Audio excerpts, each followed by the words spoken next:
Halos 12 oras na mayong pundong uran, naging kausa kan flash flood sa pagtarayd na barangay sa Partido area.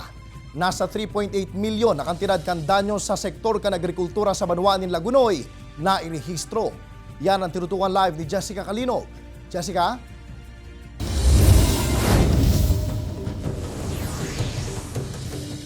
Jessie pirang Banwaan sa Camarines Sur Pigbaha huli sa makusog asin dagos-dagos na pag-urang dara kan bagyong Odette. Kayaan pirang mga danyos ang nairehistro urog na sa sektor kan agrikultura.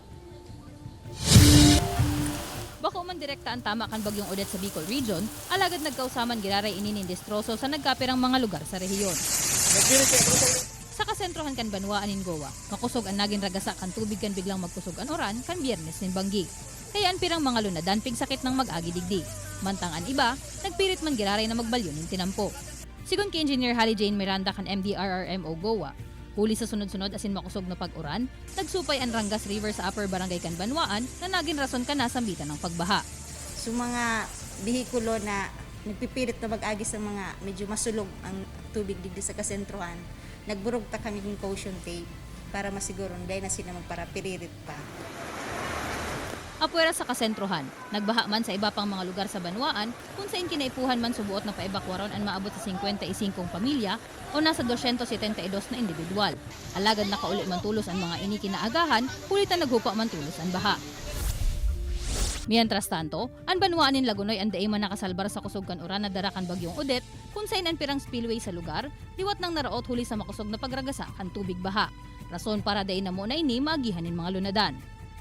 Sigon Kinene del Castillo, pamayo kan Lagunoy MDRRMO, ang pagbaha sa Banwaan in Goa ang saro sa mga naging rason kan pagtipon kan tubig sa saindang lugar, asin mas urog na naglangkaw pa ang tubig baha, huli sa mga inatong nakahoy pasiring sa mga kanal. Madaling tumaas kasi nabara yung daanan ng tubig.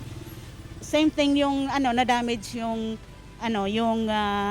tulay sa may San Roque na under construction pa sana yon. Ayun.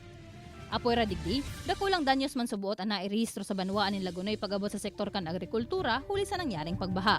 Kung saan maabot sa 700,000 pesos ang naapektaran na high-value crops o mga pananom, 630,000 pesos na kantidad kan livestock o mga damulag asin baka na nawara asin nagadan, mantang kinakarkulong nasa 1 million pesos man ang kantidad kan danyos sa fisheries asin rice sector. Katakod kay ni, padagos man ang pagpatanid kan mga otoridad sa mga residente na maging regmat sa oras nin kalamidad.